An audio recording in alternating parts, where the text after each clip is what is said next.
Good morning once again.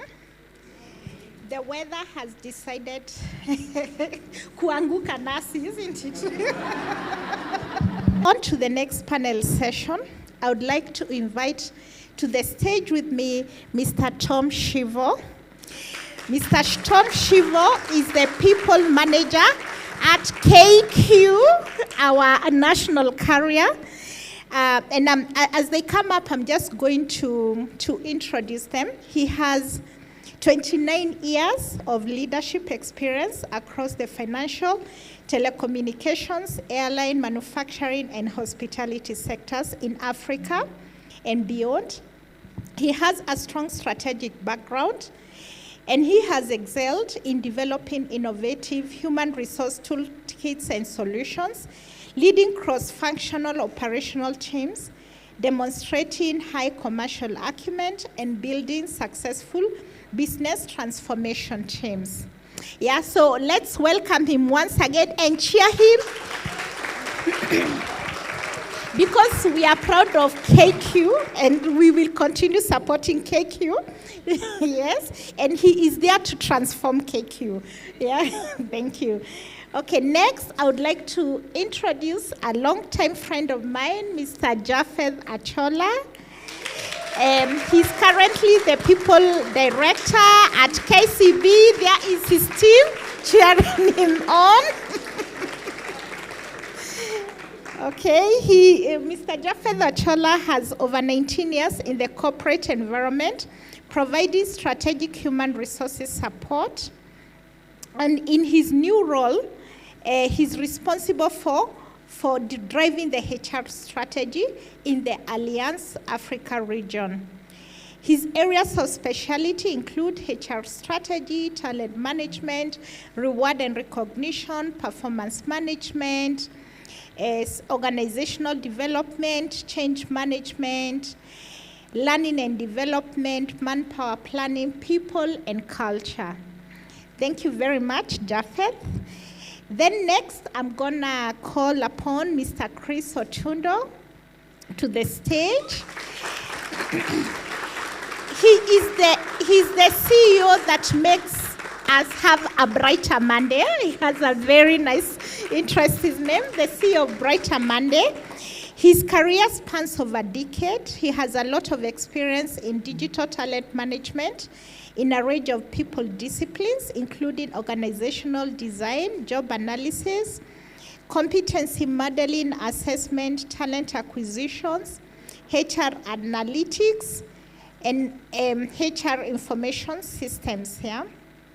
So these three gentlemen have a lot of experience, and I'm sure we can learn from them. So this session on innovative talent strategy, innovative strategies for talent acquisition. I'm sure we are gonna learn a lot from them. So, so you have microphones next to you, yeah.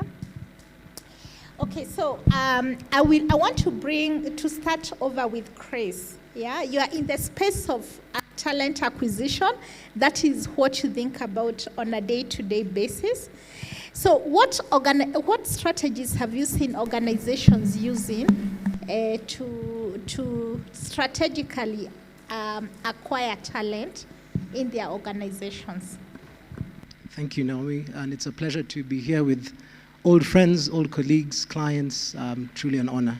And I guess to also just highlight that we are all learning together. So any experiences we share, we hope that you can challenge us as well.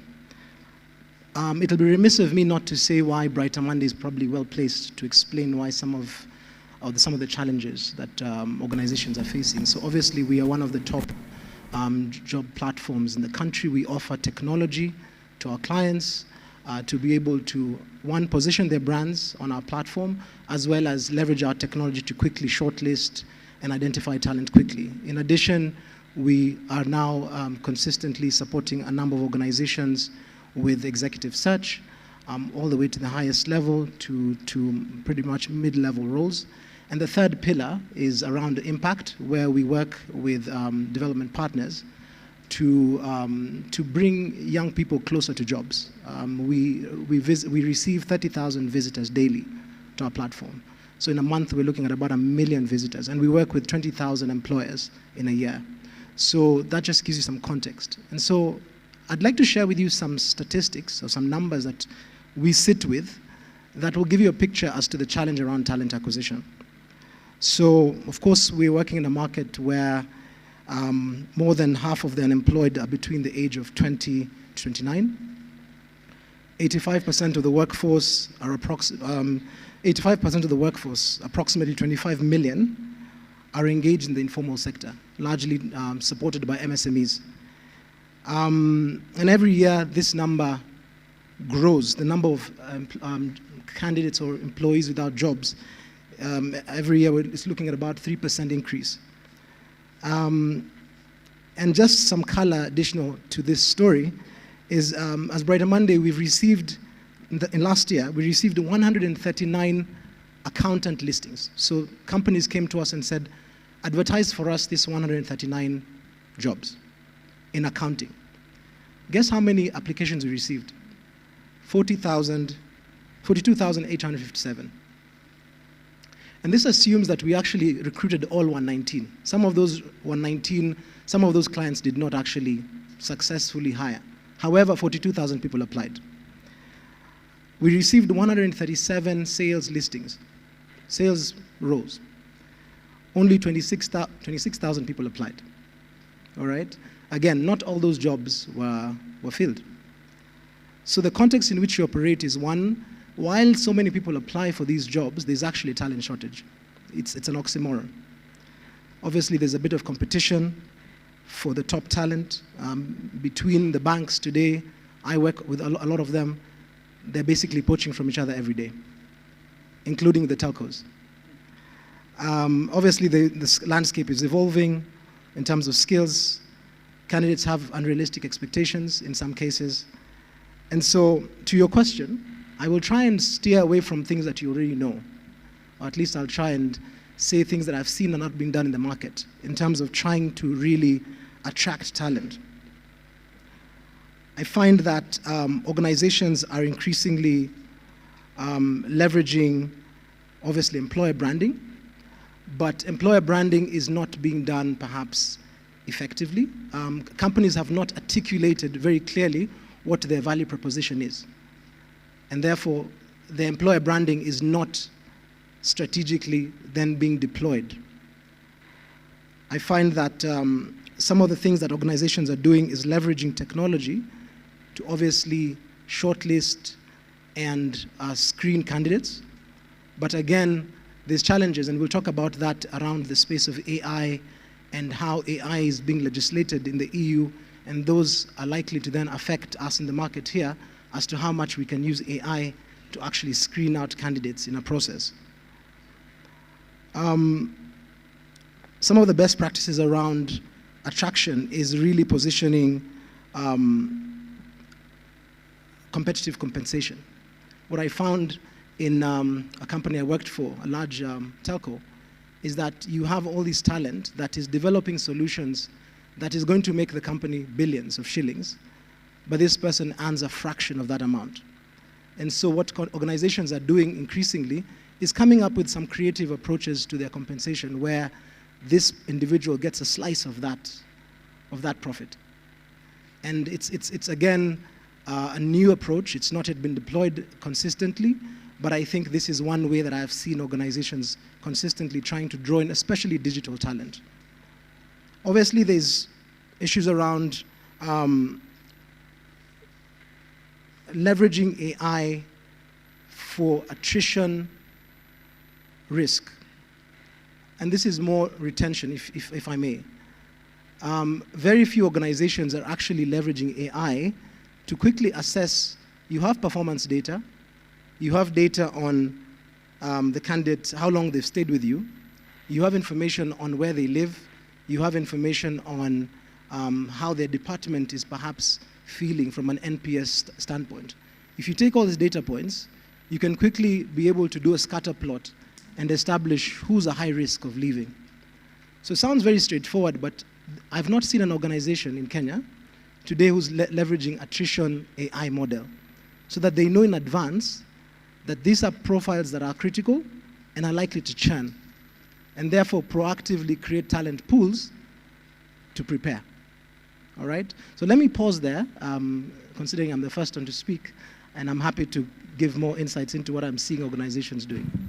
Okay, thank you very much. And we shall come back to these points, especially employer branding, technology. I think those are interesting points that we'll go back to. So I'd like to hear Japhet's take on the same. What is the organization doing to around talent acquisition and retention? Thank you. Yeah, thank you. Thank you very much. And good morning, everyone. I think it's still morning. As you've heard, I work for KCB, currently the Group HR Director at KCB, an employer who employs about 12,000 employees across the region. Very, very diverse, different generations, if you like. A lot of the Gen Zs coming in now, and therefore, what that means is that the value proposition as was a couple of years back has to change, and you must keep changing. I keep telling my staff that the only constant thing in this world is change.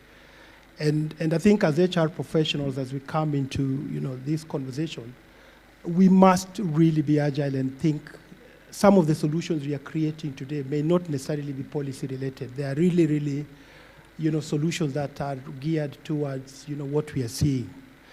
The other thing I normally look at is before I get into the whole talent space is, unlike the traditional HR, where our role was pretty much to focus on people, today it's really how do you support the CEO, the MD to drive the organization.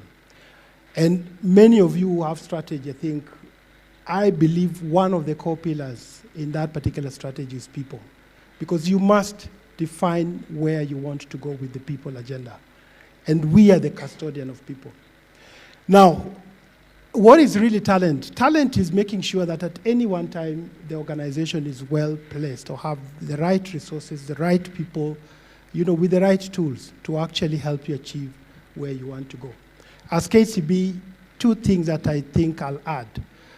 The culture that you want to create, the environment that you want to create must be one that is empowering employees to do or to realize their full potential as much as you can. Yeah. So some of the things we've focused on, other than having our strategy, which is around transforming today together, it's how do you transform the organization, how do you transform the society, how do you transform the countries that we operate in. The people agenda is the third piece that is so critical.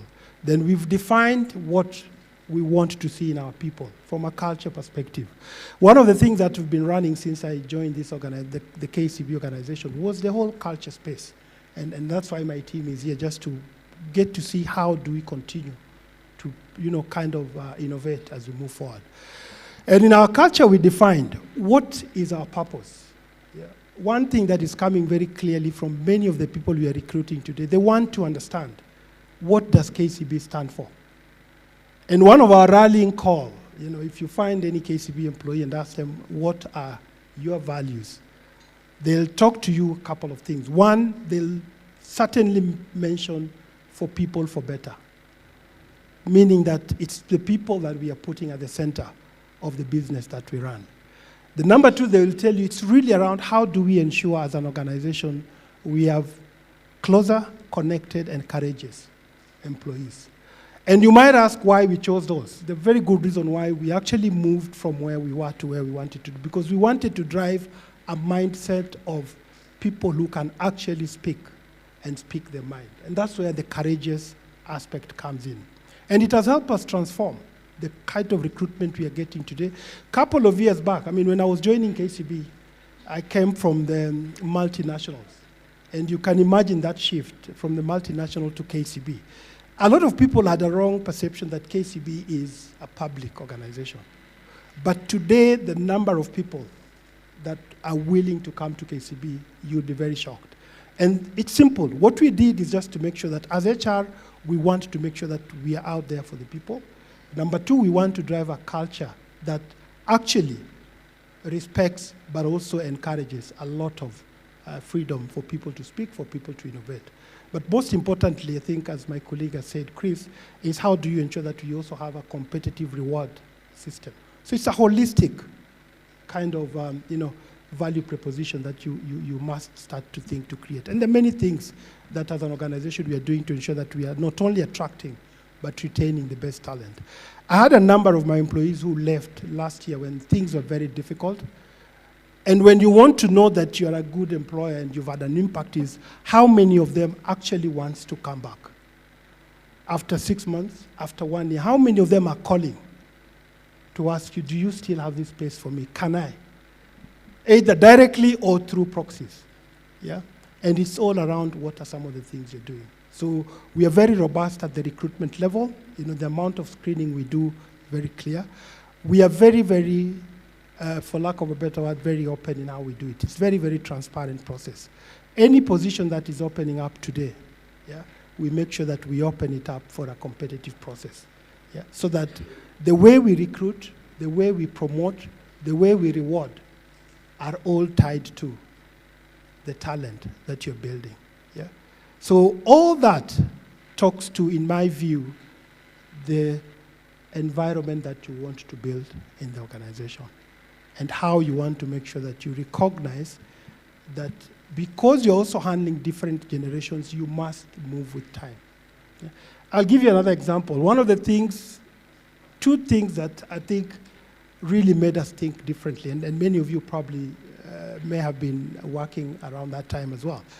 COVID was a game changer for us. Before COVID, nobody would imagine that KCB would allow us to work from home.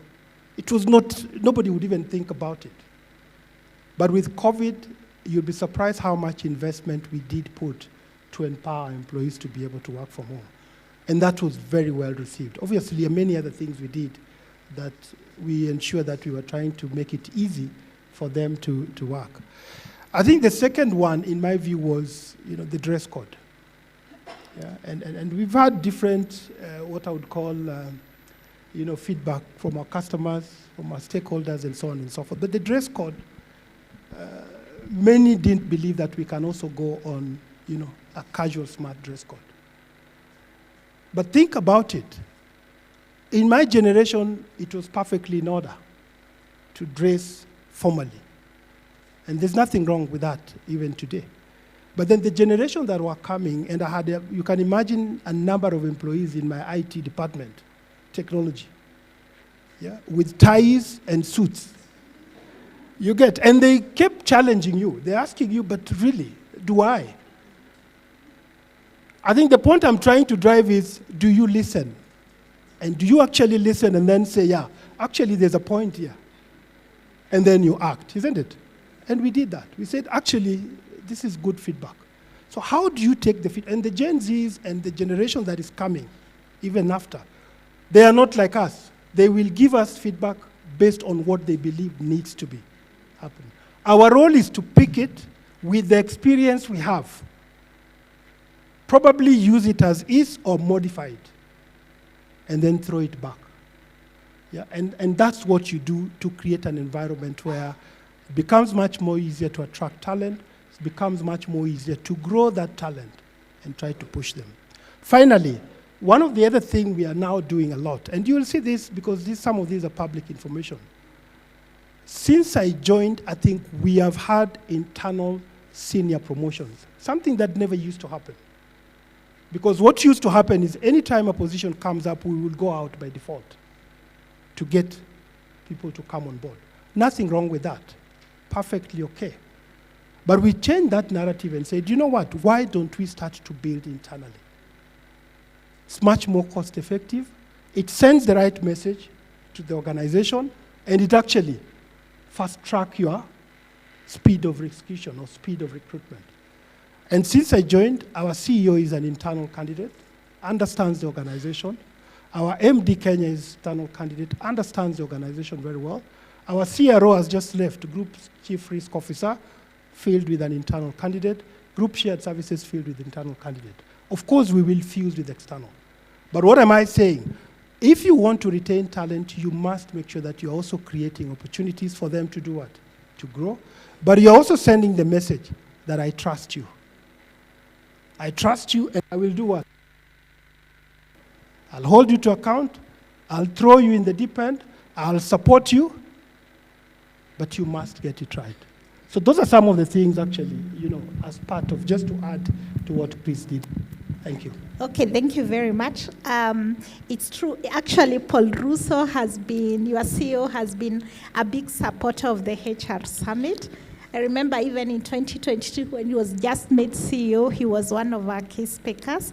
So we believe that you are doing internal promotions, yeah? So thank you very much. So Tom, over to you. The same question. What are you doing with talent acquisition and retention, given that you're in a very unique industry? And then also, I would like you to talk about technology and AI and how you're utilizing it for this purpose. Thank you. Okay. Thank you very much. First of all, allow me to introduce what we have at Kenya Airways. We have about 5,000 staff, but in the next 3 years, we will increase the staff base and our capacity by about 44%. We have today, maybe 10 years ago, the statistics was that 44% of the employees were below 30, that is between 20 and 30. 42% of the employees were between 30 and 40. So we don't have a problem of retirees. That was 10 years ago. But today, because of what happened in COVID, during COVID you have to shrink. We shrank actually as an industry. So today we have about 41% of the employees between 30 and 40, and then about 18 to 20% below 30. So you see, because of COVID, we stalled on recruitment. And that's why those who are in the 20s are now in the 30s. But in the next horizon, as I've said, we are growing into growing our staff base by 44% in the next 3.5 years. We are currently only recruiting what is available in the market, the Gen Zs who are all below 30. So this dynamic is going to change and is going to go back to what we had 10 years ago. So to that extent, therefore, we have then to look at what is happening in the market. And of course, when you talk about attraction, you'll talk about technology because that is the thing that is there. But I want to talk a little bit about some of the things and scenarios we had that is helping us on the retention perspective. So innovation is one of them. Now, because of COVID, we had to shrink and you have to sustain a business. You have to be unique and sustainable. So innovation, therefore, became one of our pillars. But innovation requires technology. So we enabled an environment, and my colleagues have talked about the environment, and our environment was one where, because 75% of your capacity is stalled, planes lying down, it's more expensive to have a plane on the ground than in the air. So we came up with an ideation forum, and the staff just gave us ideas. But because of those ideas, I'll just talk a little bit about a few things. We came out of COVID the winner. We set up a number of subsidiaries, all of them today led by people of Gen Z generation. One of them is the Innovation Hub. What has the Innovation Hub done today? I'll just name but a few. We were the first in the world to create a Praetor. A Praetor is a plane that was passenger that has been converted to a cargo plane. That was on the Dreamliner. We were the first in the world. We were the first in Africa to come up with a drone business. That business is now raking millions of dollars per year, and it is led by a gentleman who is a Gen Z in the youth. And today, we were the first in Africa to fly a plane to Europe, to Amsterdam specifically, a Dreamliner, using SAF, that is sustainable aviation fuel. This is locally produced oil through custard oil, okay? and you infuse it in your aeroplanes, you reduce 1 or 2 tons of fuel. How much is 1 ton of fuel? The math is out in public. It's a lot of money. But that is a way of looking at sustainability as an interesting thing to go into because of the need for you to sustain your business. We were the first, we don't know any other, that came up with gluten-free products on our catering menu. Again, using the Innovation Hub, developed a startup organization to come up with gluten-free products for our customers. So today, if you ask for gluten-free, you will get. But that was a startup that came through our Innovation Hub. And we are the ones who took this person to India, got raw materials, and is now the sole provider as a supplier to NAS Foods for purposes of gluten-free and, of course, other airlines. So innovation was therefore institutionalized. And that is one of the avenues, therefore, we said that is going to retain our staff. Of course, it retained the organization in terms of sustainability, but we were able now to rope that. So we developed, therefore, an institution, a department just focusing on innovation. And it is all led by the Gen Zs, our youth. The Fahari Aviation, which is a drone business, helped us to diversify the business, created more opportunities, and today we have hundreds of youth doing differentiated business in that particular line. Another thing is that, and this is not new, it's just that we are reinforcing it, we use technology to, I would say, gamify our recruitment. I was just talking to my colleague here, and for more than 20 years, our pilot recruitment, for you to get a pilot, it's just not about, the skill that is required. You need a psychomotor element on the basis of, you need, first of all, the aptitude and the intellect, but you also need the element of how you're able to work on these gadgets, listen at the same time, look at all the gadgets happening, do your mental calculations of what you need here and there, and have a lot of situation awareness, and all that. How are you able then to recruit? We have to gamify. So we started our gamification of recruitment processes to ensure that we get the right people long time ago, more than 20 years ago. But let me tell you what. We use that for recruitment of pilots, but we also use it for recruitment of ab initio pilots, our cadet pilots. Our wash rate, that is the redundancy rate of the failures we have who go for pilot recruitment, is negligible because of the technology that we have applied on recruitment of cadet pilots. And we today have one of the best pilots, not only in Africa. No wonder Emirates, okay, let me not mention the names, but those people in the Middle East come for our pilots and our engineers because of our recruitment applications that we will only get the best in the market. But that gives us a challenge. Today, I'm afraid that I'm probably going to lose, we have about 700 technicians and engineers, and I'm probably going to lose about 100. All of them because there's another airline coming up in Saudi Arabia, and they have taken from the Middle East, and the Middle East is now coming from us. So how then do you retain this talent? You have to give opportunities for growth. So while we have come up with diversified business units where all these people can go, there is a little bit more with regards to retention that we have had to do. Number one, and this, allow me just to talk about the motivators. Number one is we have had to look at work-life balance and the well-being. Today at Kenya Airways, we have about 10 sports clubs with each more than 100, 200 members. We have a hiking club, we have a soccer club, we have cycling club, we have swimming, we have all these clubs, and make it cheap. At 1,500, you are able to go for a hike. At 500 shillings, you are able to go for a swim. And every weekend, there's an activity. So we took about 70 people to Mount Kilimanjaro. We took about we normally take, we have a cycling club. Next weekend, they're going one to Naivasha, and we have about 70 people going, and we have gym access of 2,500 shillings. But you see, you have to look at the well-being and health. What does that do for us?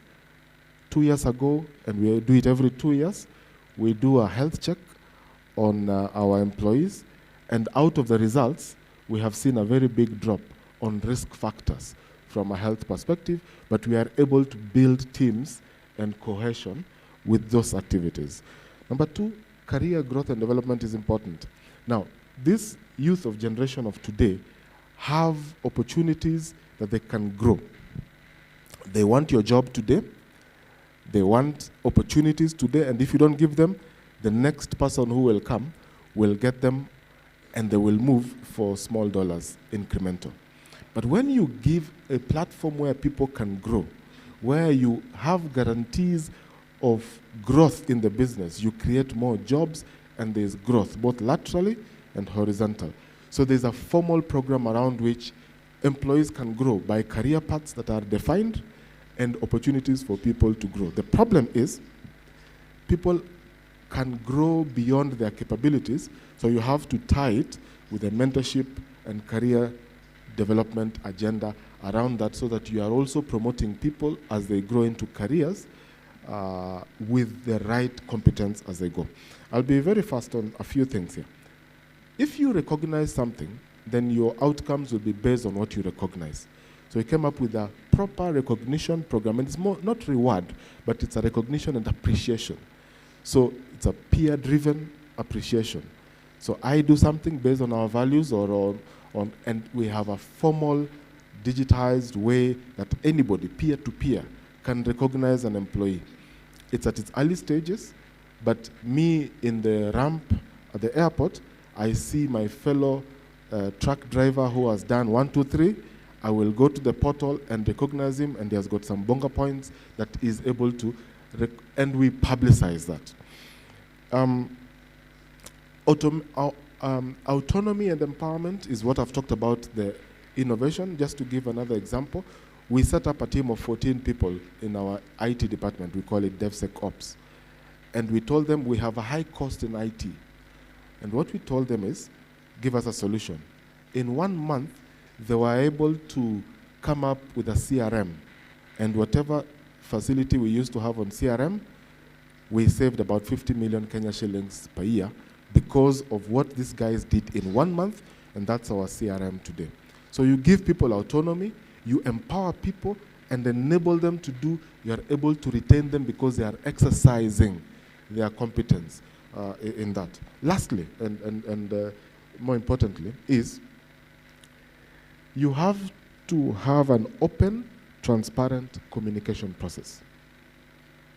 What do I mean here? Town halls don't work. Yes, they work, but it's not the most effective way. You have to find a way of going to the ground and talk to the people. So we came up with something called Kikao. Kikao is where it's a CEO's meeting or an ExCom member meeting, and you deliberate to talk to a department, and you come physically and on a round table, having coffee or something, just sit and discuss.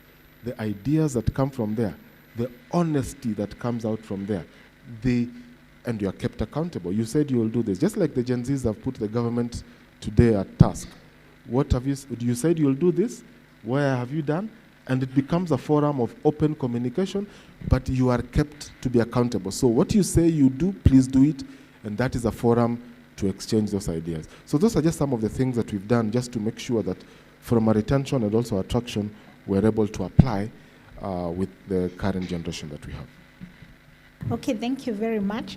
I would like to pick up the next question, technology.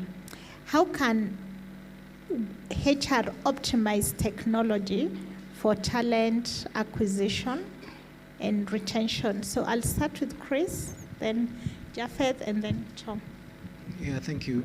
I think certainly technology becomes critical in recruitment.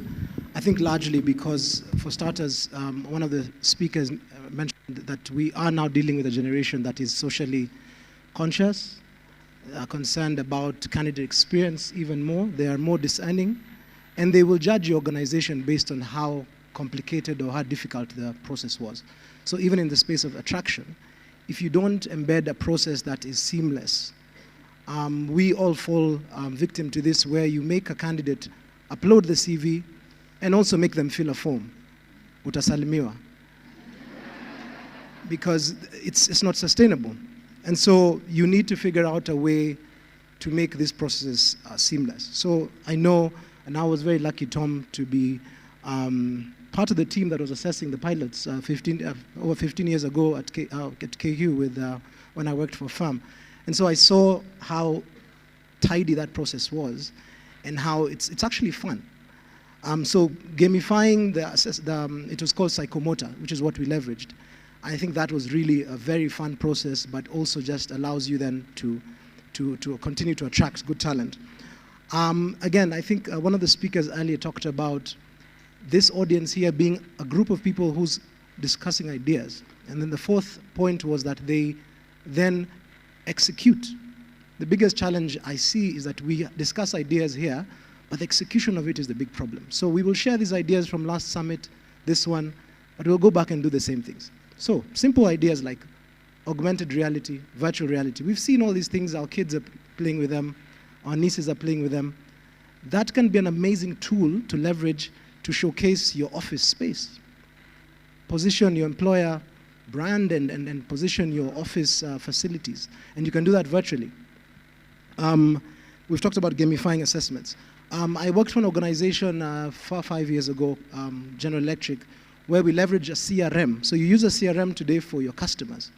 There's no reason you cannot use a CRM for candidates during an interview process or during the candidate selection process. What does that mean? That even if you don't select them through a process, you can keep them warm. You can channel them into little groups where they continue to be engaged, sent for content on the organization, keep them warm. And then, again, leveraging AI, at moments of interest for them, at moments that matter, they suddenly see content that is relevant for them because it's crawling and seeing what they're doing on the internet. The other interesting one is something I implemented at Safaricom. Again, technology has been with us for the past 4 or 5 years, video interviews. Very good for volume recruitment. I would encourage you not to use the AI solution to kick people out. They're a bit biased. But you could leverage that where you don't have to have candidates come into your office. And you could quickly screen volumes and send them to the hiring managers and even assign the same video to 3 hiring managers. And so they're able to quickly assess and the scores are aggregated. Again, technology that's not so spectacular, but will indeed change your recruitment process. The vendor we used at the time was HireVue. I'm sure the recruitment team at Safaricom still uses it. The other one is obviously AI-powered screening, which is around how do you quickly shortlist thousands of applications down to the best 5. What it can also be used for, blockchain to do background checks. This is not a technology I've seen yet implemented locally here, but you can imagine with those ledgers that can't be changed, suddenly you can have, we can have insight into your background, and it cannot be changed. You can't call someone, a cousin, and tell them, say this good things about me. The blockchain technology will help you to really have a very credible process. So I think that for me are some of the technologies I've seen. The other one is where, as all of you, I imagine, from some of the large organizations have an ATS. But your ATS, and in the spirit of talent attraction, it's not just talent attraction externally, even internally, your talent that is in different departments can form a part of the talent that you'll use or leverage to fill open positions. However, those opportunities need to be transparent. When I worked for a large organization, Safaricom, the biggest challenge we had and that I had to fix was opportunities come up, it almost appears that it's a quiet affair in the finance department, someone gets the role, and someone who was really good at the call center doesn't get to find out about it. So if you could leverage technology to position those opportunities, almost like your Netflix, the way Netflix shows you shows that you're drawn to, in the same way, depending on how long you've been in a role, it quickly pops up every morning and says, hey, this looks very aligned to what you're doing now, and you've been typing in, you've been searching for, you've been learning about this in the past 6 months, we think, looking at your profile, you're probably a good match. LinkedIn has the solution, but we don't leverage it for our own internal ATSs. So I think that's another one. And so basically visibility of the careers, of the roles internally, positioning them at the right time based on the nuances. So look, you've been in a role that was, the speaker in the morning talked about, you've been in a role that was about fixing. But now you need to go into a role that needs to, there's about growth. That role shows up and says, hey, this is a great opportunity, it will give you an opportunity to learn how to grow a business. Imagine that sophistication in recruitment. And then lastly was the discussion I had around attrition. If you as a recruitment department were offered insight into pockets of flight risks, what you could do on one hand is prepare proactively in the market and find that talent, or you could actually arrest the problem. Maybe it's a line manager, maybe it's a department, the workload. So if you could leverage technology for your recruitment in that sense, where we have insight into real insights in the business, I think you will definitely transform your recruitment. The other one that is kind of far-fetched, but is something that's being done in some companies, I dare say Cisco, something they're calling a sociometric badge. So what a sociometric badge does is that it leverages infrared and sensors and an accelerometer. You know these, usually when you turn your phone around, it turns, right? Or it pans based on the positioning. And so what this does is it analyzes a wide range of data points, but what it tries to do is understand where staff are moving within the organization. Which rooms are usually used more? Which chance encounters are allowing us to see more success? When we see people from finance and HR meeting more, there's some success showing up there. And all of this can be from data that you don't have to work too hard to collect. It's just based on, obviously people will need to opt in, but they'll wear these gadgets that will give us insight into how staff are moving, which rooms are being used more, these encounters at the coffee place, are they actually improving our engagement? With that kind of insight, think about how you can leverage your workspace to drive culture and drive retention. It sounds far-fetched, but future HR, right? So again, this is technology that's available. If you're thinking to be aggressive and really proactive, this is, especially for large organizations, the KQs, the KCBs who have large spaces, that is next level. Also, what it does is can give you insight into the neighborhood and also tell you where are there pockets of talent that you should actually be considering setting up a branch there, as opposed to this situation where I think there's value there, let's open a branch there. No, what if you're using data to do this? So again, far-fetched sometimes in some cases, but these are things that are being done, and the world is quickly is becoming a small village, and then we're dealing with Gen Z. So they will embrace these technologies very quickly. Thank you. Yeah, I think I'll probably just add, because most of these are quite, probably quite related. Technology helps us, at KCB with one thing. It's really, give you almost very accurate data that can help you start to, think through how you want to run your recruitment space. It helps you, kind of mine data in a very easy and quick, in a very easy and quick manner. So we have an HR integrated system that kind of integrates HR with finance as well, because those need to talk. And when you're running an organization as big as ours, there's so many things that you probably cannot manage manually. So you can imagine, I think just like my colleague Chris has mentioned, you can imagine the number of applications that we put out and the number of applicants we get back. And you can imagine if this were to be paper, which they used to be actually, not many years back, volumes and tons of papers. You can imagine the manpower that you need to scrutinize those papers.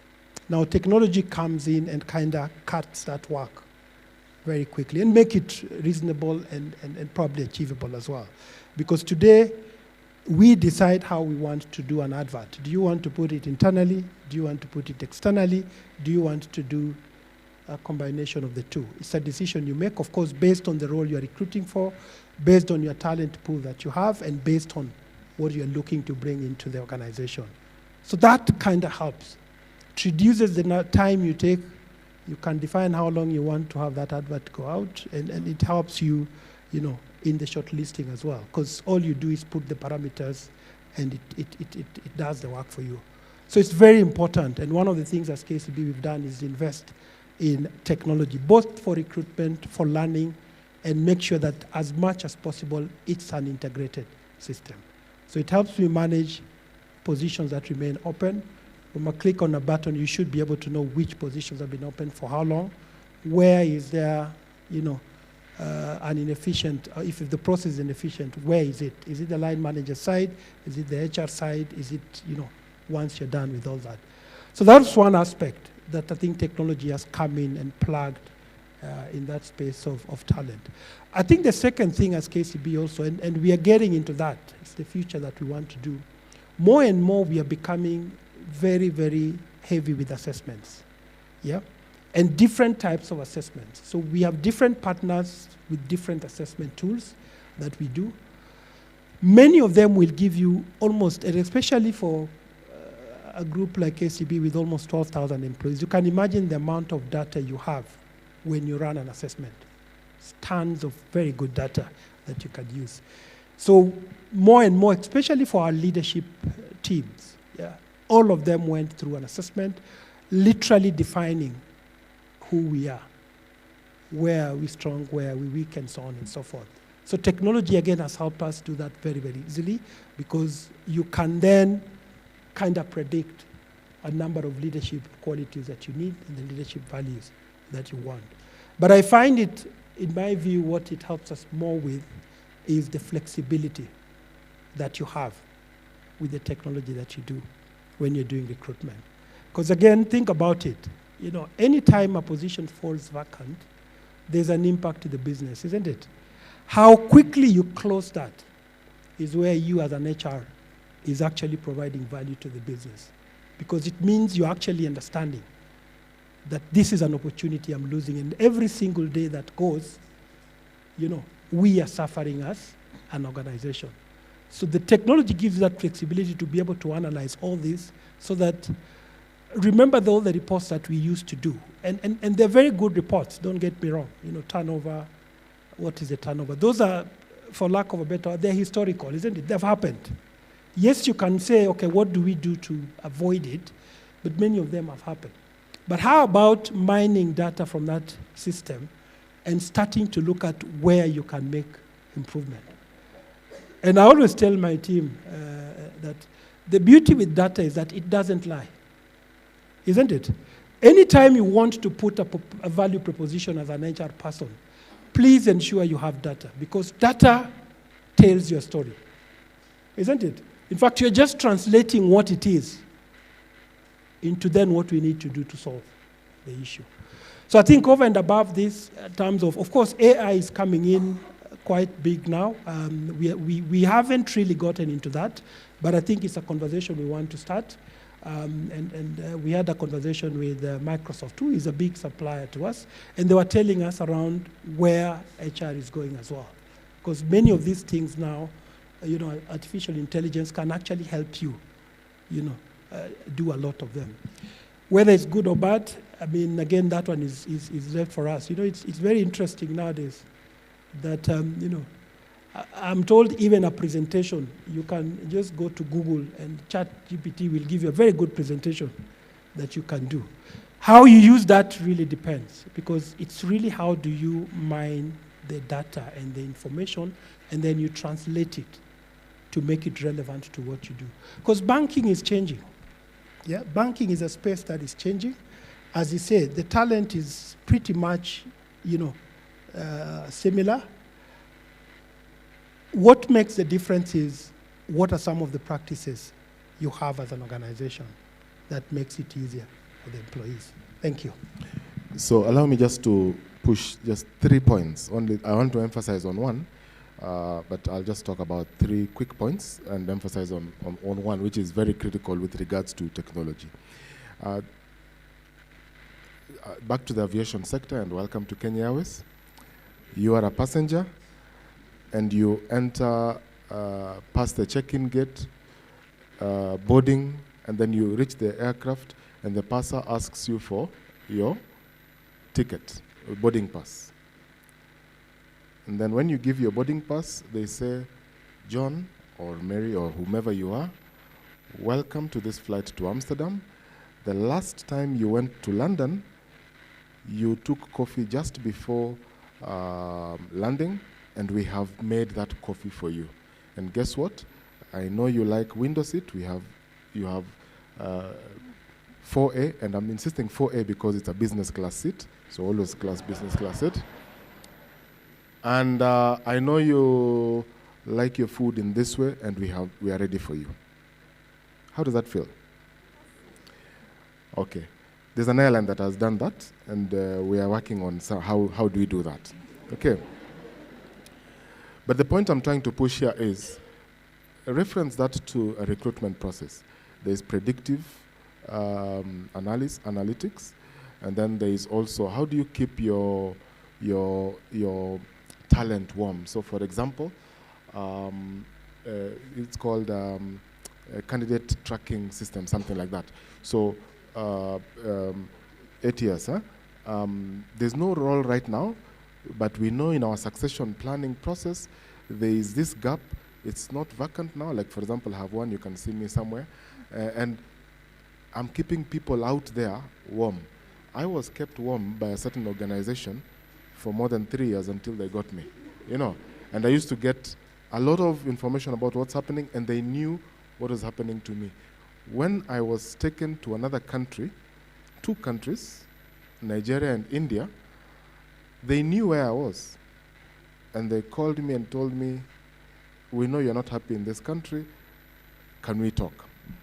That's the power of technology. I'm just trying to say, we need to really think without that box, because there are a lot of possibilities. Number 2, while my colleagues have talked about everything, there is an element of employer branding and marketing that I just want to emphasize on. We need to use technology for purposes of we call it employee advocacy. So if you have something good, and you'll use technology for purposes of employer branding, fine, but if the employees are also communicating in their social networks, you build a bigger network, and it becomes viral about the components of your employer brand, and that's how you are able to leverage technology for purposes of pushing up your employer brand. The third thing I want to talk about, and this is where I want to focus my contribution to, is mainly on compliance and security. Technology is good. It's very, very good, and we've talked about the good side. But let's talk about compliance and security. Today we have guidelines on data security and data protection. So what data are you able to take? How long do you keep? Who do you share it with whose permission? There is an organization, a global organization, that was sued because of holding someone's data. What is your policy and regulation around the data that you hold and it's not yours? What permissions do you have? And we cannot avoid it even here in Kenya. The DPO office is live, and where there is data leakage, you could find that your system is hacked. And when information leaks, the regulation requires that you report within 48 hours to the DPO, the Director of Data Protection. Then you are also supposed to notify those specific individuals on their leaked data. So the IDs, the ID number, the passport, all those things. And that's a concern that we need to be very careful about. The second one is, how is your data integrated? And especially when it is garbage in, garbage out. What systems is it integrating it, and how is it manipulated? There is an organization that was sued in China. I got this example yesterday in a different meeting. That was sued for eliminating people above age 50. That was discrimination. That was discrimination, and it's clear it's discrimination, isn't it? But it's because of how you've programmed your technology. So those are concerns, integration and discrimination. How do you integrate that? And then next is the ethical concerns. How you use that data, for what purpose, for whom, and the ethical regulations that are in the market. But we also have to admit that we have got skill gaps. Yes, we have technology, and some of the technologies have been mentioned here, but we've got skill gaps on the basis that, first of all, remember garbage in, garbage out. So people will be putting in garbage, and the database management or the reporting framework and structure is one that will give you further garbage, and that is probably a skills gap. So we need to be very clear and forward-looking in terms of how we are developing our own skills to ensure. So what did I do in a previous organization? It was a telecoms organization. We needed certain programmers who had certain, I think it was Java, Python, and coding skills. And there were about 8 skills that we did, and using a tool that I'll not mention, but it starts with an L, it's called LinkedIn. We did analytics, and we were able to know where are these people with these skills. And it gave me a map, geographical map and company. And all those people I was looking for were in a bank that starts with K, followed by, and then another bank followed with E, and then a telecom in and out of the country. So I knew where it was. So I was very sharp on target selection in terms of where to go. But you see, that is data that is available out there. So when I come for you, I come with all the information. I mean, I can even get data around your spouse, what you earn, where you are. How did you know that data? And how is it going to be taken? Hey, Tom, I mean, we know you're in KQ, what. How is that data going to be taken? Those are ethical concerns, you get me? And then we also have information, and there's a company that was sued. It's not a company, it was an academic situation. I can't remember the technical term, but it's information that is wrong. So you get it from ChatGPT and all that. But remember, garbage in, garbage out. So a research was done, and it was presented, and it was adopted. It was more like a national policy. But the backbone of the research was using wrong data and information. But it's available. But you see, a year or two later, it was established that some of the references were wrong. And it became a legal suit. And it became a challenge. Okay? And then lastly, just before I leave,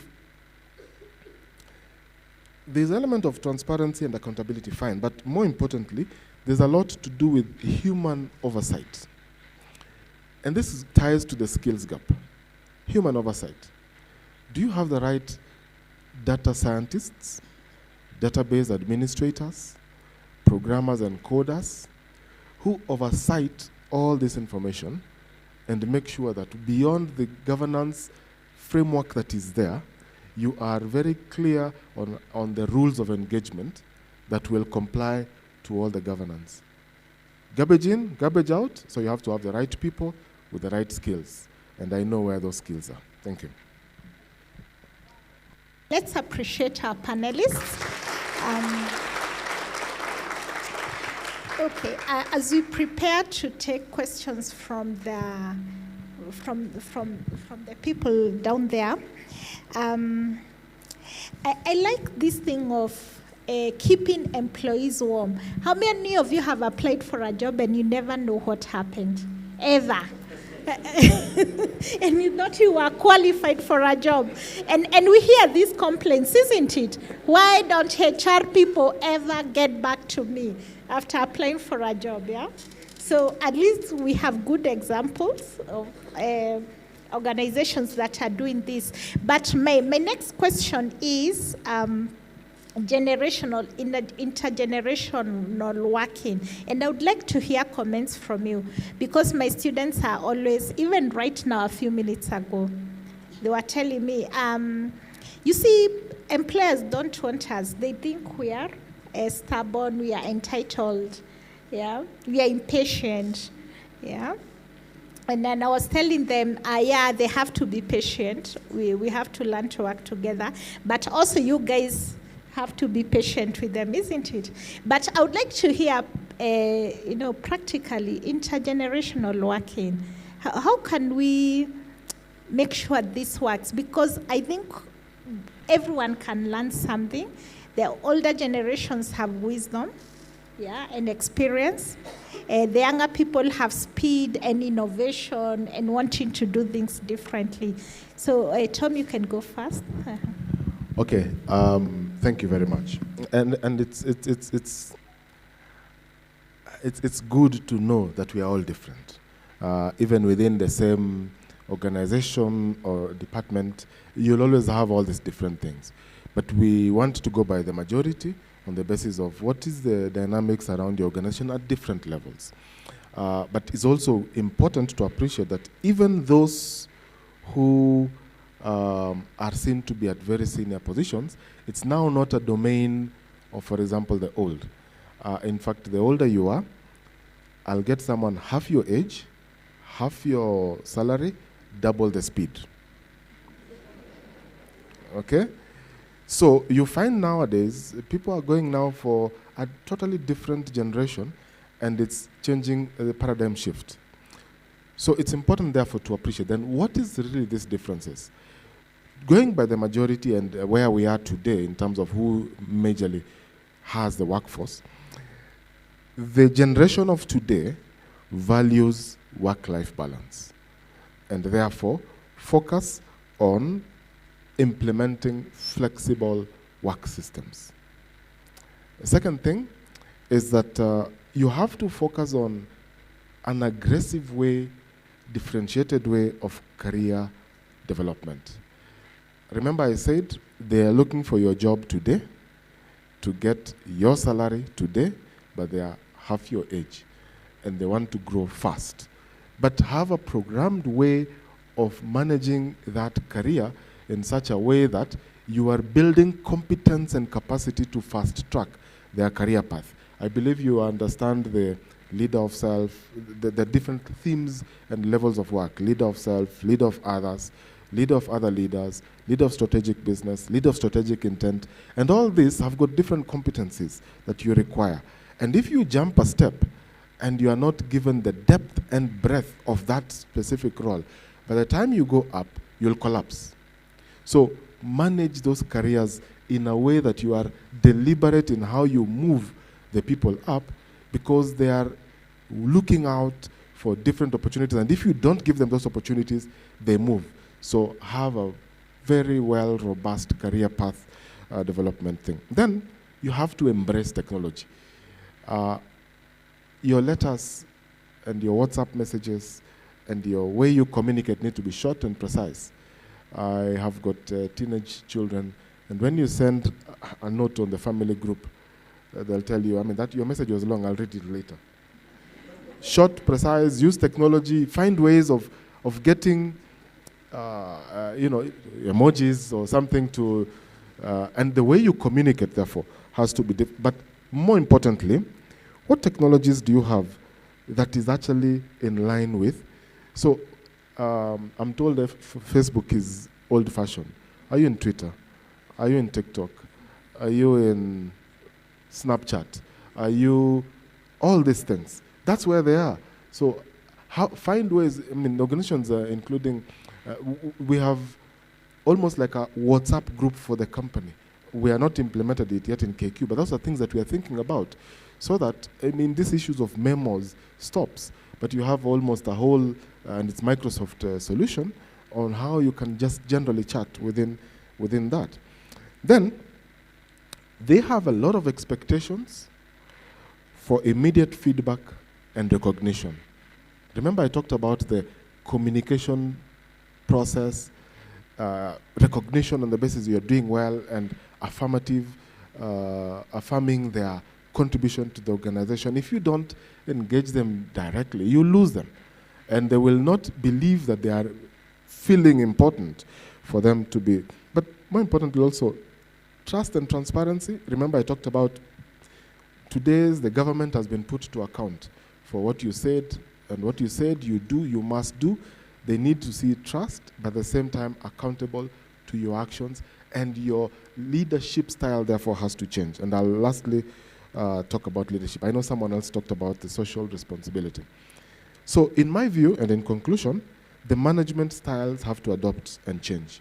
Number one, you need to have transformative leadership. In other words, change. Number two, you need to have an agile way of working. And I know big companies and corporates have deployed agile ways of working where you have scrums and you have management structures that embrace a lot of flexibility in how you work.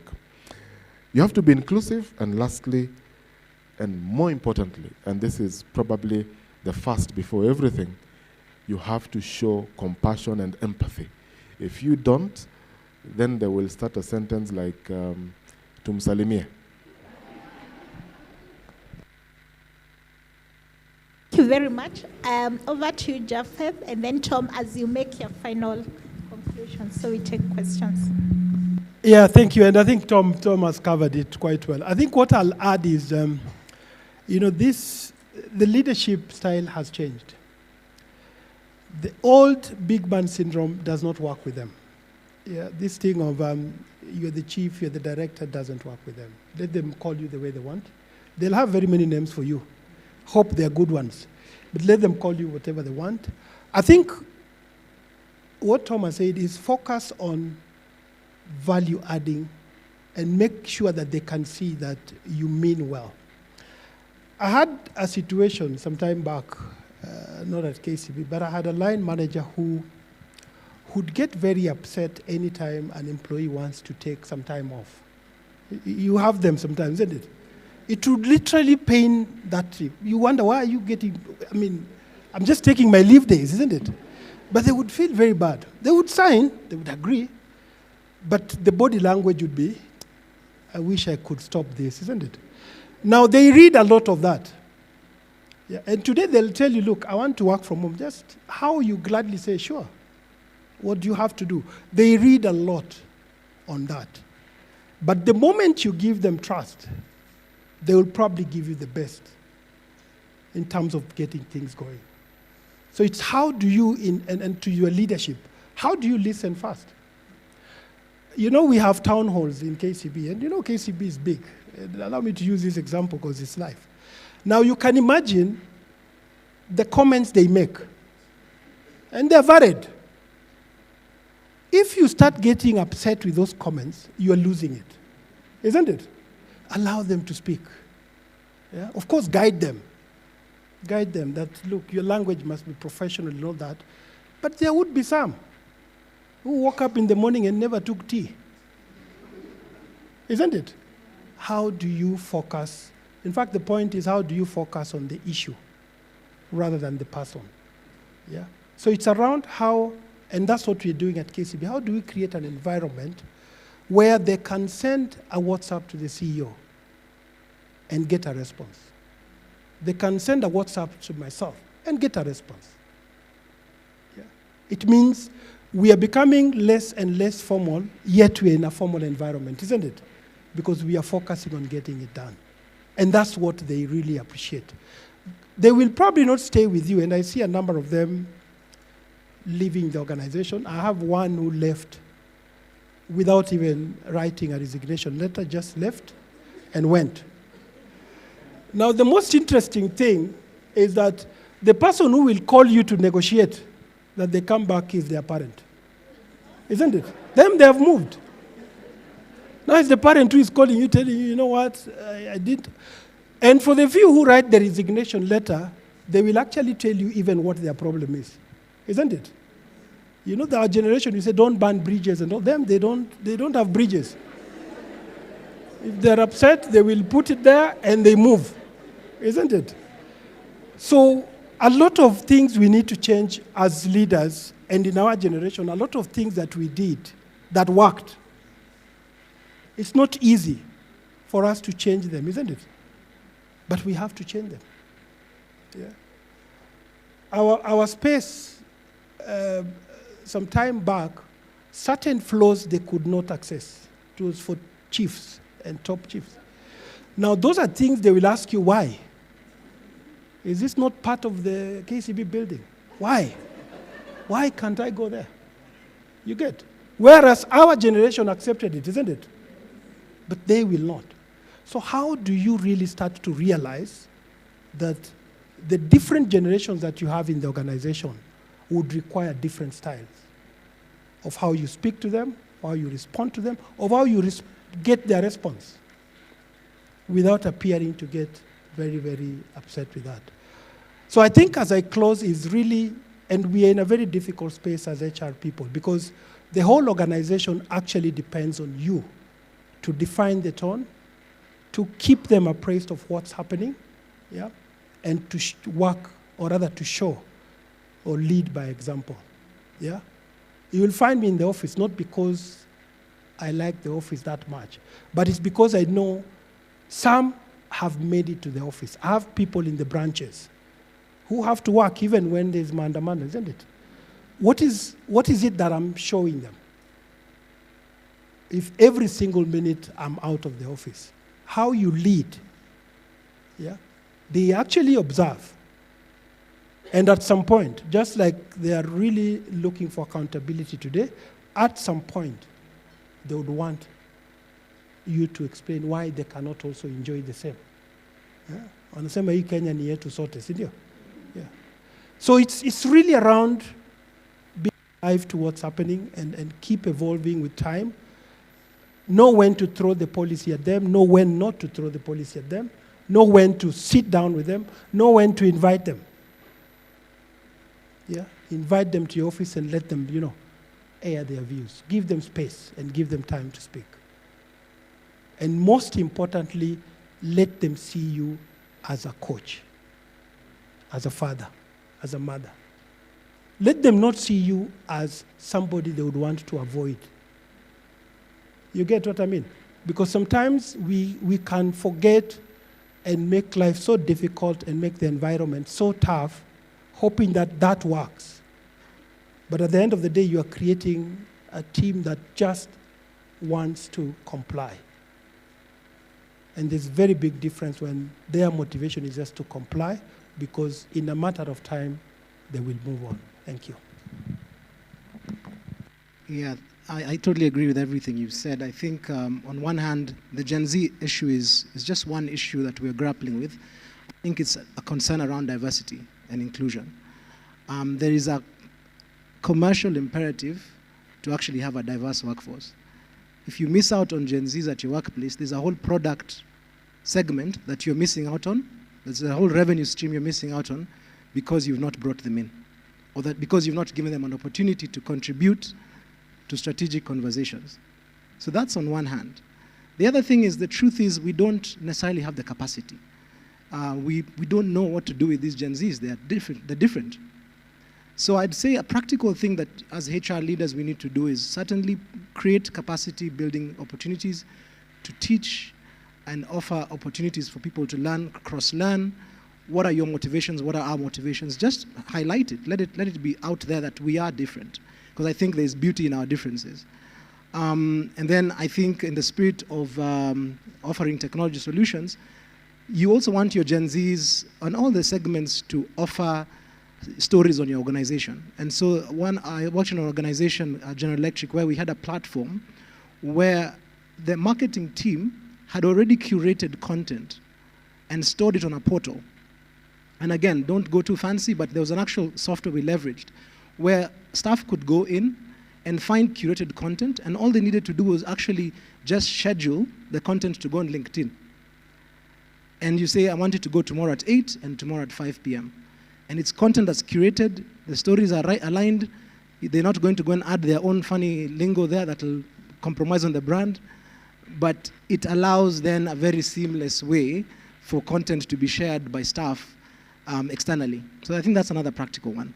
And as a parting shot, I think the issue around skills, I think it's very clear that the terrain in which we find ourselves in, Kenyans and all of us are properly credentialed, but the market is not looking for those credentials. The market in the digital age is now looking for actual skills. And so if your career used to be a stone house, the career of the future is going to be a tent, which you pitch when it's sunny, you move when you're looking for rain, you pitch it there. And so even for us as HR people, the organizations which we're supporting are going through transformations, are going through mergers, are going through culture change. The skill set, the core skill set of HR is great, but we're going to have to be fluid in terms of our skill set and be kind of multifaceted. Same thing for all the other roles that we recruit for and that we look for on behalf of our organizations. Let's not limit ourselves to that core skill set, which is important, like I said, but there's so much more. And our assessment tools are limited to the kind of the core skill as opposed to the other stuff, which actually matters. So I remember at Safaricom at some point, we stopped asking for degrees for entry-level software developers and entry-level staff because it's not what matters. In these agile teams that you heard about, we're putting in pods based on what you're bringing to the table, not how many papers you have, how many years of experience you have. So that's the future. Actually, not the future, it's with us now. And again, these Gen Zs will be saying, but I'm the one who does all the work. So again, you might have to begin to think, and I think that's coming, a world where they'll be asking, why is the CEO earning 1,000 times more than me? Yet I do a lot of the work. And I guess there's an argument that we made around the equality and blah, blah, blah, but it's coming. So we need to be thinking about some of these things. Thank you very much for your attention today. Okay. All right. Okay. Thank you very much. I think we'll only have time for 3 questions because in the afternoon we'll continue these conversations in the breakout rooms. We are actually going to talk more deeply about this sourcing and onboarding. That will be one breakout session. Another one on value add for HR. So all these things that we are saying, we optimize on technology, we develop people. How does the business see it? Is it a cost saving or are we investing in the business? And then there'll be a conversation on future of work. And we have 2 Gen Zs who are going to tell us what they think about the organization, what organizations have offering. So we'll continue, and also the conversation about diversity and inclusivity in organizations. We'll continue with this tomorrow. So don't worry if you feel that your questions are not answered. There's still more conversation coming up. So, but anyway, any burning question? I'd like to, there's a question that came online on the chat box. I'd like to give you an idea what the Gen Z will say. They'll say, whoop, whoop, whoop, they're not like us. They're not like us. A quick one. So the question is, how do you attract talent from PWDs, persons with disabilities, and what percentage in your organization, in terms of employees, are persons with disabilities? It's a question from Catherine Kibunja, online. Just before you get to the answering, to join the breakout room, scan the QR code on your desk, and to do the Clarity 4D test, also scan the QR code on the desk. Thank you. Any other questions?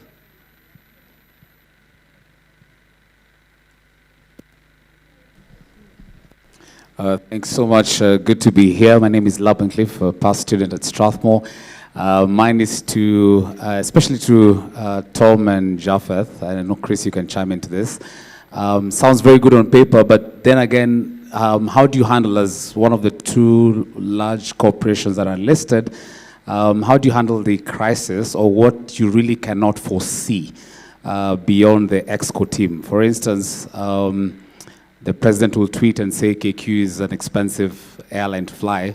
How do you buffer your employees to really not get discouraged? Because you've done a lot of work with employee branding, your social positioning, you know, KCB, your 24-hour operations across different markets. Your systems get hacked, you know, and then now, you know, kind of has a dampened spirit to your internal. So I'm just looking at the other aspects of your business that you really cannot foresee, and then how do you handle that from a people perspective? Take this question and that one, then they will answer all of them. Thank you. Thank you. My name is Naftali Gishira from Safaricom. And my question is to the Kenya Airways. Let me be a bit personal. Yesterday, I was traveling from Eldoret to Nairobi. And I was to leave Eldoret at 7:50. There was another flight. I was getting notification from the travel agency that I was booking with that there was a delay for the flight that was to leave Eldoret at 5, so it was to be delayed. Over and above, the flight that was to leave at 5 and the one that was to leave at 7:50, we left Eldoret at 8:30. That is not even the issue. I want to buy all that so that you can respond with a lot of empathy to this. I'm a hospitality person, right now working in HR. I have some qualification in accounting and some qualification in marketing.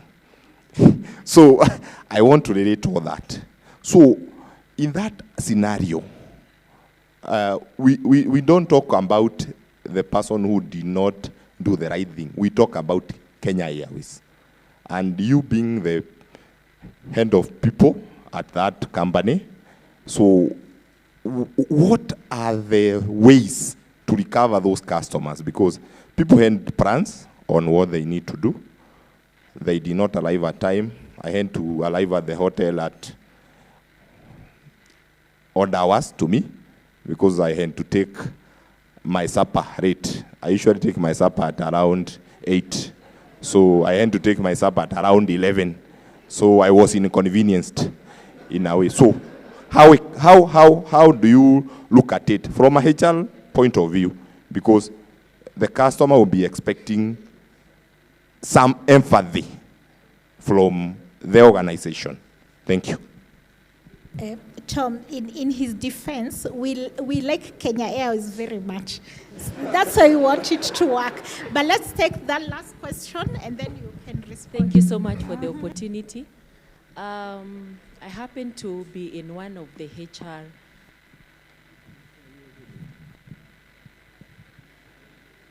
Thank you so much for the opportunity.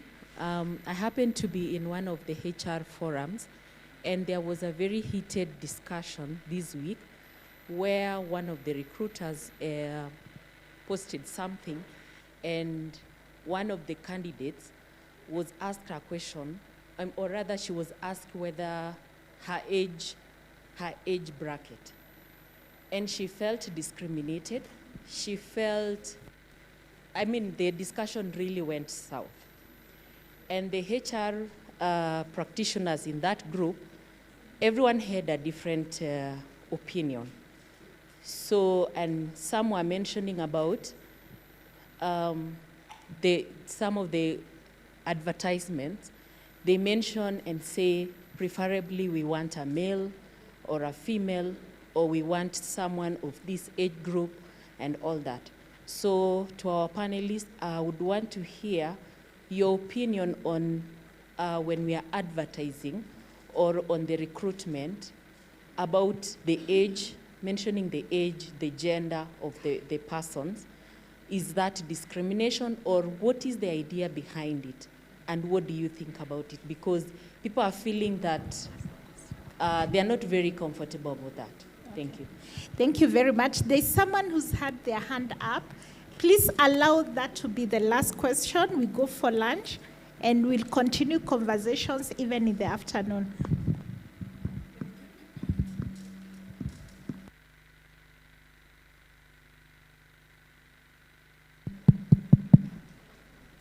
Thank you. My name is Brenda Buavo. And great conversations there. My only concern is, and a lot of the suggestions that you're giving are very great ideas, and we've implemented a few of them and all that. But I'm asking for small institutions that have very few spaces, especially for upward mobility and other things that are there. What kind of strategies can you share for these small institutions? Some of them are startups, some of them are generally struggling in terms of their economics. How do they then come up with ideas and strategies that they can undertake to manage their talent? Because it's very easy for big organizations like yourselves that have huge budgets that are there for learning and development, among other things, and employee engagement activities.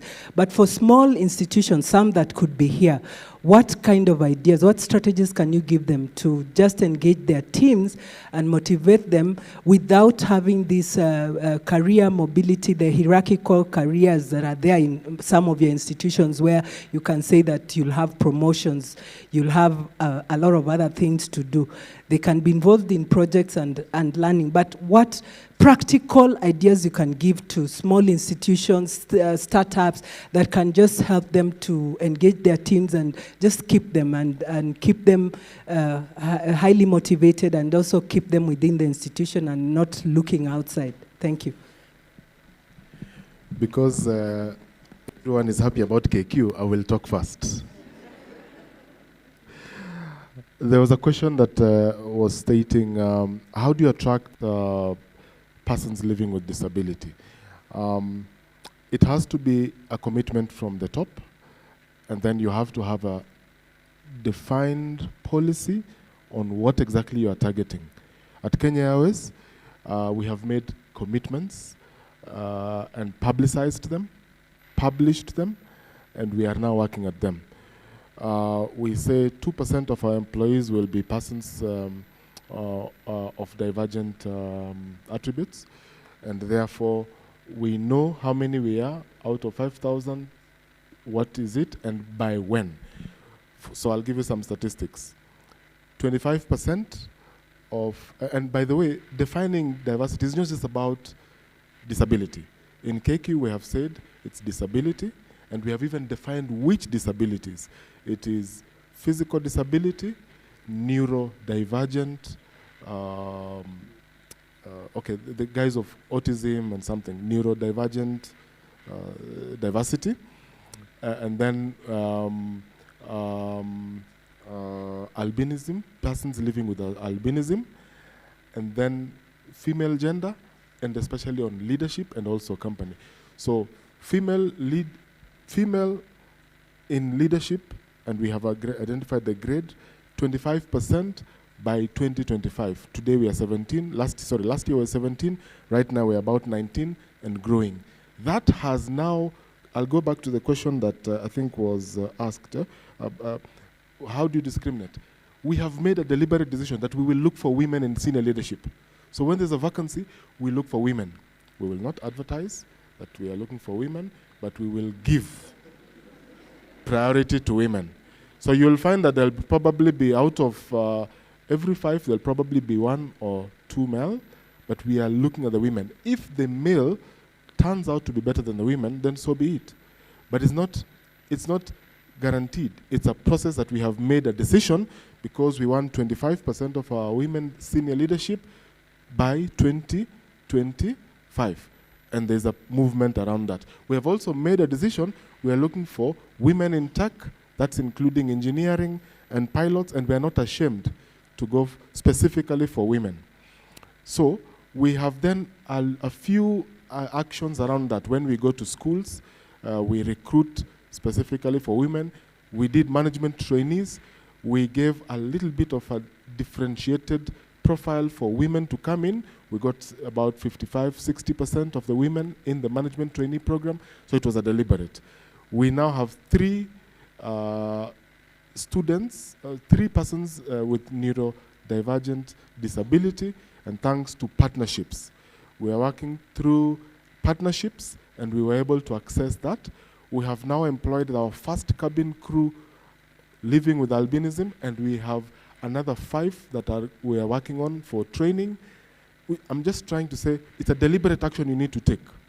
And once you have a deliberate action, then you move to it, and it is something that will be followed through.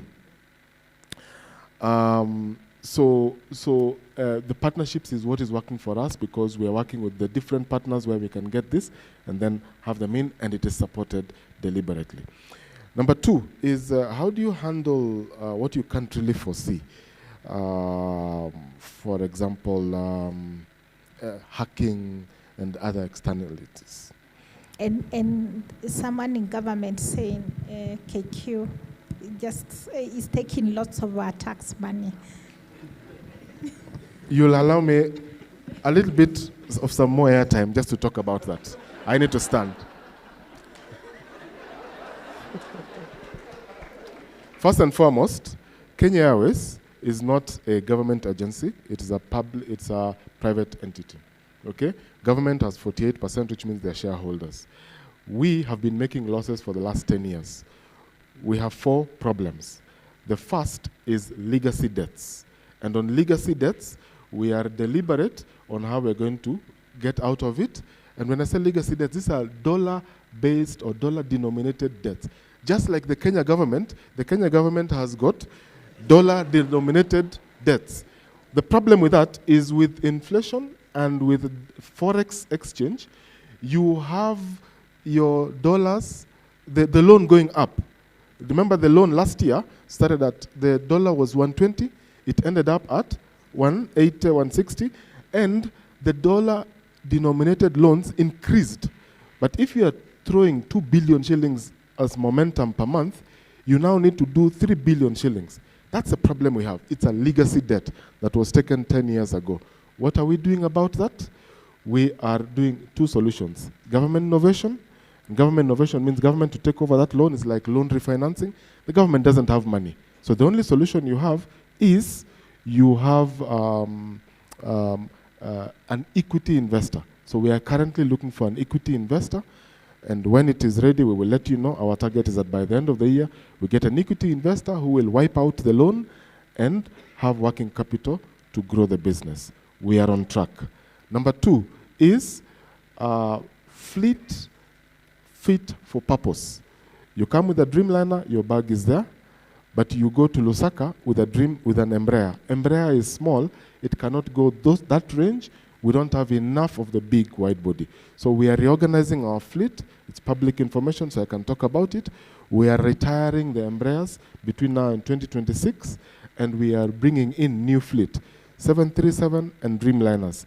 We also have 777s that we are having considerations around that. The third thing, which means we'll have fit for purpose, where your baggage will be guaranteed and more capacity. We have to shrink to grow, so we are not growing the fleet, but we are growing the capacity with the same number of fleet before you grow capacity. So the planes are not available, but when they're available, we have already made some orders, and they'll be coming between now and 2026. And that's what I was talking about, 44% increase by the next 3.5 years. So we have a plan. The third one is cost. Last year we made an operating profit. It means that we are now a viable business, and the fundamentals are right. And we have now been able to focus on profit before tax. Last year, we were focusing on operating profit. For the business fundamentals, we achieved it. But let me talk about our PBT last year. Our PBT last year was about 32 billion loss. That's true, right? But that's, let me not be arrogant, that's small money. One engine is about 4 billion shillings, so that's small money. Now, guess what? 78% of it was forex losses. So it was not because of operations. It was because of forex losses. Then the fourth one is efficiency. We are now more efficient, and this year our target is profit before tax. Watch out for our half-year results, and we are determined that by the end of the year we will be profitable. Last year we made a 32 billion was the previous year. Last year we made 22 billion. If it were not for forex losses, would have made a 2.5 billion shillings profit. So it is not because of the operations. it is because of externalities, which are out of your control. So I hope that's clear. Second is, how do we then go around some of these externalities? We have an enterprise risk management framework that the ExCom and the business has. We have a disruption management system, and we have got a framework that deals with those things that are out of our control. That's why we're able to survive during COVID. And we look at all risks, 100%. And we've got risk owners, and we've got a team, and we've got a head of department at very senior level who is the enterprise risk and controls head. And therefore, we look at those things. All the things that are unpredictable, an air crash, government collapse, airport burning, etc. So when the airport burned, yes, we were interrupted for one day, but I was part of the team that went to one hub, that is Mombasa, and Mombasa became our hub, and I was a team leader there. I'm in HR, but you have to know operations. So all of us are trained around that. If we have an air disaster, God forbid, we already have, and we even practice, just like you do fire drills. So we have systems to do that. But I'll talk about the last comment just to tie up with your comment. How do you, candidates asked for discrimination. I gave my answer there. We do it deliberately, but you don't publicize it because of the legal risks. So it is an internal process. However, we are deliberate on certain things. So cabin crew, we need you below age of 26, but we don't publicize that. So when you shortlist, if you are as old as I am, we will not shortlist you. Pilots, we don't have an age restriction. We only say, if it is for training, we need you to have a degree. The reason is, 10 years ago, we used to take pilots who are 19 years old, straight from Form 4. And then they go for training. The training is 22 to 26 months. By what time are they coming to become a pilot? They are becoming a pilot at 21. Guess how much they earn? Big money. I don't know. I don't want to say, but it's big money. At 21, you're earning big money that most of us are not earning. How do they manage? We had wellness challenges. No wonder the strikes those days were dangerous, because you're having a 24-year-old earning more money than you, leading a strike, na hakuna kitu mtadu. Naona? So we decided to change it to a degree. It means that by the time you come, you're 22 years. By the time you finish, you're 26 years. And guess what? You are more mature, able to handle money. And the challenges we had, lifestyle challenges, relationships, money, financial management, etc., addictions, reduced because of more mature people. So it's a deliberate because of good reasons. Okay? So we do it, and we're not ashamed about it, but we just don't publicize it.